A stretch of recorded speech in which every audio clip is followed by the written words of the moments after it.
दिल्ली में एक बार फिर रामलीला के मंच सजने लगे हैं। श्री धार्मिक रामलीला कमेटी लाल किला में इस साल 100 साल पूरे हो रहे हैं। इस मौके पर रामलीला के लिए भूमि पूजन का आयोजन किया गया और राष्ट्रगान के साथ ध्वजारोहण के साथ अमृतकाल महोत्सव के 75 साल मनाए गए।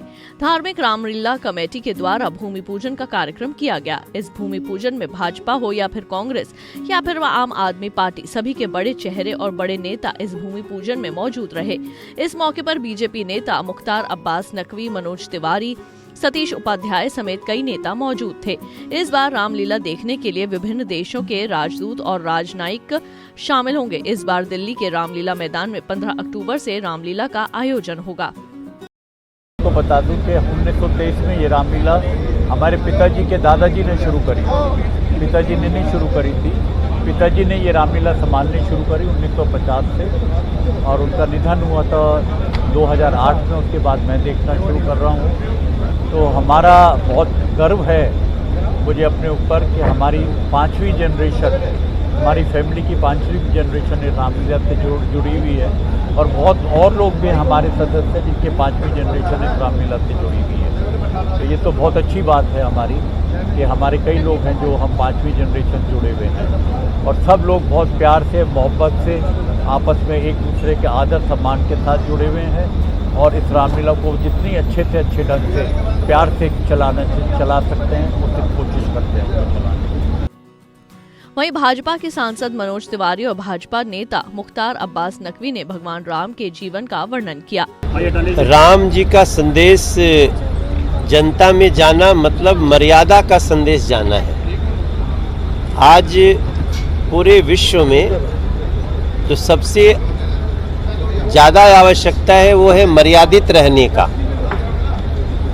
और पूरी दुनिया आज राम जी को फॉलो कर रही है।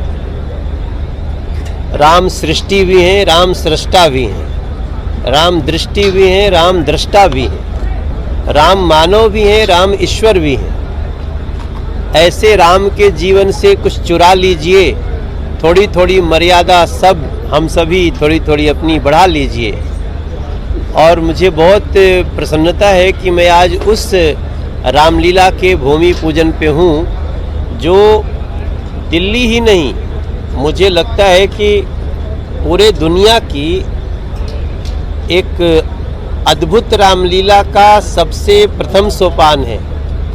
हम लोग अभी पुष्पार्पण कर रहे थे बंशीधर जी के चित्र पर। उनके पुत्र धीरजधर जी यहाँ हैं, और इनके बाद भी इनके बच्चे बहुत इंटरेस्ट लेते हैं, उनका सत्य सनातन में बहुत विश्वास है।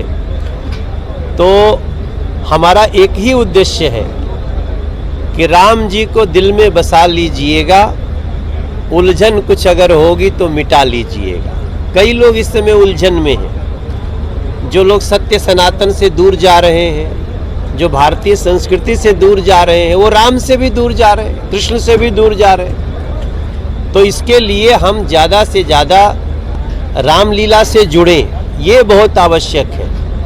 और रामलीला हो तो देखें, और हम तो प्रार्थना करेंगे कि रामलीला केवल वो छोले भटूरे खाते हुए और वो स्नैक्स लेते हुए बैठने की जगह न बने, बल्कि सुनिए ध्यान से उन पात्रों को कि वो कह क्या रहे हैं। बड़ी पवित्रता से वो लोग रामलीला करते हैं। और ये जो धार्मिक रामलीला समिति का मंच है, इसको तो प्रणाम करके ही मैं धन्य हो जाता। सर, यहाँ पे एक सवाल, रामलीला के मंचन का लगभग 100 वर्ष पूरा हो रहा है, जो कि अपने आप में एक बहुत ही ऐतिहासिक काम है।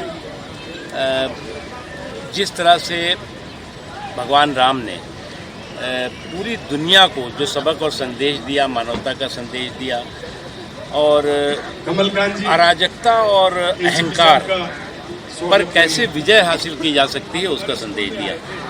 और मैं बहुत बहुत बधाई देता हूँ मैं श्री राम इस कमेटी को कि वो लगातार उस परंपरा को, और देश में जो सबक और संदेश और सच्चाई का सबक और संदेश जाना चाहिए, उसको बहुत बेहतर तरीके से लगातार 100 सालों से वहीं दिल्ली सरकार के द्वारा कई घोषणा के मुताबिक दिल्ली के अंदर रामलीला मंच और साउंड का इस्तेमाल रात 12 बजे तक किया जा सकता है।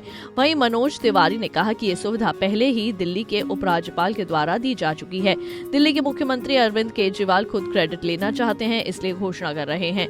दिल्ली के उपराज्यपाल ने 2 साल पहले ही साउंड और रामलीला मंच के लिए पहले ही घोषणा कर दी थी। दिल्ली से कमल कुमार कंसल, पंजाब केसरी टीवी। हमसे जुड़े रहने के लिए हमारे YouTube चैनल को सब्सक्राइब करें और नई वीडियो की नोटिफिकेशन के लिए बेल आइकॉन को दबाएं।